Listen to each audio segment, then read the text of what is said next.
Hello everyone. Today we are going to learn about the technical properties of steel. So, what are the technical properties indicators of steel materials? The basic technical properties consist of 6 indicators: strength, plasticity, impact toughness, cold bending performance, and hardness.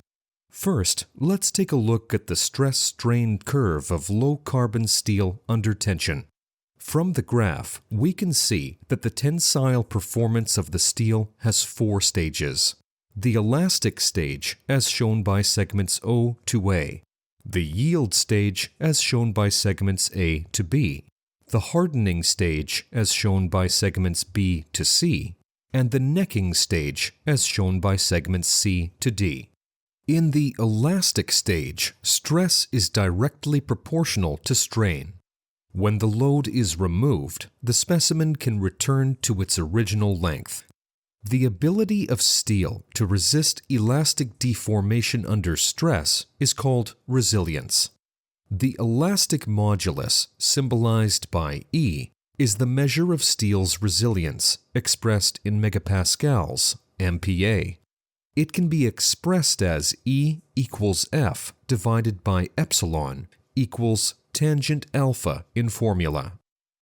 When additional force is applied to the steel bar, stress is no longer proportional to strain. If the load is removed and the specimen cannot return to its original length, it indicates plastic deformation has occurred. The yield stage is also divided into upper and lower yield points, such as points S up and S down in the graph. Since the lower yield point is more stable, the stress corresponding to this yield point is defined as the yield strength, represented by Fy, which is calculated as Fy equals Fx divided by AO, where Fx represents the load relative to the stress being sought, Newton. AO represents the original cross-sectional area of the specimen, square millimeter. In the BC segment, which is the hardening stage, the steel regains its ability to resist plastic deformation, and the curve rises to the highest point C. The limiting stress corresponding to point C is called tensile strength, represented by Fu. The ratio of yield strength, sigma S, to tensile strength, sigma B, is called the yield-to-strength ratio. It is an indicator reflecting the utilization and safety reliability of steel materials. In structural steel, the reasonable yield-to-strength ratio is generally between 0.60 and 0.75. For example, the yield-to-strength ratio of Q235 steel is between 0.58 and 0.63, whereas for ordinary alloy steel, the yield-to-strength ratio is between 0.67 and 0.75. After passing the limiting stress point C, such as in the CD segment, strain rapidly increases, and significant narrowing occurs at a weak section of the specimen's cross-section, leading to eventual fracture at point D. This stage is known as the necking stage. Of course, if our test material is medium to high carbon steel, it may experience brittle fracture at the maximum stress point. Since the tensile properties of medium to high carbon steel differ from that of low carbon steel, the yield strength point for medium to high carbon steel should be taken as the stress point when plastic deformation reaches 0.2%. Next, let's look at the plasticity of steel. The plasticity indicators of steel include elongation and section shrinkage rate. Let's start with elongation. Elongation refers to the percentage increase in gauge length of a fractured specimen compared to its original gauge length. It can be expressed as delta N equals L1 minus L0 divided by L0 times 100% in formula, where L0 represents the original gauge length of the specimen, millimeter. L1 represents the gauge length of the specimen after fracture, millimeter. It's important to note that in delta N, N refers to the ratio of gauge length to specimen diameter. For example, delta 10 represents the elongation calculated when the original gauge length is 10 times the diameter of the specimen. Delta 5 represents the elongation calculated when the original gauge length is 5 times the diameter of the specimen. In steel bars of the same diameter, delta 5 is greater than delta 10. It's important to note how the original gauge length is chosen during testing.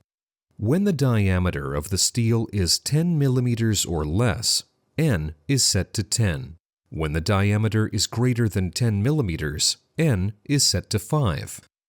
Alright, now let's look at the impact toughness of steel. Impact toughness refers to the ability of steel to resist impact loads without fracturing. It is determined according to the pendulum impact test and beam test methods specified by national standards in China. As shown in the diagram, standard specimens with notches are prepared according to regulations. They are placed on the support of an impact testing machine in a beam-like manner. Then, a pendulum with a certain potential energy due to being raised is released to cause the specimen to undergo impact bending until fracture occurs. The energy consumed per unit area at the notch of the fractured specimen during impact testing is the indicator of impact toughness. It is calculated by the formula alpha K equals AK divided by A equals mg times H minus H divided by A. A represents the cross-sectional area at the fracture of the specimen. AK represents the energy consumed by the fractured specimen. As we know, work done by gravity is equal to the product of the mass of an object, the height difference, and the acceleration due to gravity. Therefore, our AK equals mg times the height difference. The greater the AK value, the better the impact toughness of the steel. Next, let's look at the cold bending performance of steel, which refers to its ability to withstand bending deformation at room temperature. It is an important technological property of steel. In testing, the bending angle and the diameter of the bending center are used for measurement. During bending of steel, it is considered qualified if no cracks, fractures, or surface peeling occur. Steel has the following cold bending characteristics. 1. The larger the bending angle and the smaller the bending radius, the better the cold bending performance. 2. Both cold bending and elongation can reflect plasticity. Cold bending reflects the plasticity of steel under local non-uniform deformation, while elongation reflects plasticity under uniform deformation. Cold bending is a more stringent test. A qualified elongation does not necessarily mean qualified cold bending performance. 3. Generally, the greater the plasticity of steel, the better its cold bending performance. Students, take a look at the 4 images of steel bars undergoing cold bending tests. As shown in Figure 4, it is evident that the steel bars exhibit cracking and peeling after the cold bending test. Finally, let's learn about the hardness of steel. Hardness refers to the ability of steel to resist penetration by hard objects, reflecting its resistance to local plastic deformation. The higher the strength of steel, the greater its hardness value. There are 3 methods for measuring the hardness of steel: Brinell hardness, Rockwell hardness, and Vickers hardness. Here, let's discuss the Brinell hardness test method. It involves using a quenched steel ball with a diameter of D, applying a load P to press it into the surface of the specimen, and removing the load after a specified duration. It can be expressed as HB equals P divided by A in formula.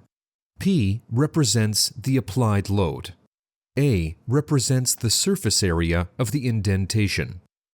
In this section, we have learned about the 5 fundamental technical properties of steel: strength, plasticity, impact toughness, cold bending performance, and hardness. In our engineering and construction, the performance of steel plays a crucial role, determining the structure and scale of our buildings. Take, for instance, the recently completed Guangxi Pingnan Sanqiao, known as the world's first arch bridge. In its construction, a large quantity of high-strength steel was used to support the world's first arch. Students, our country is becoming increasingly powerful, with various super projects being completed successively. That's all. Thank you.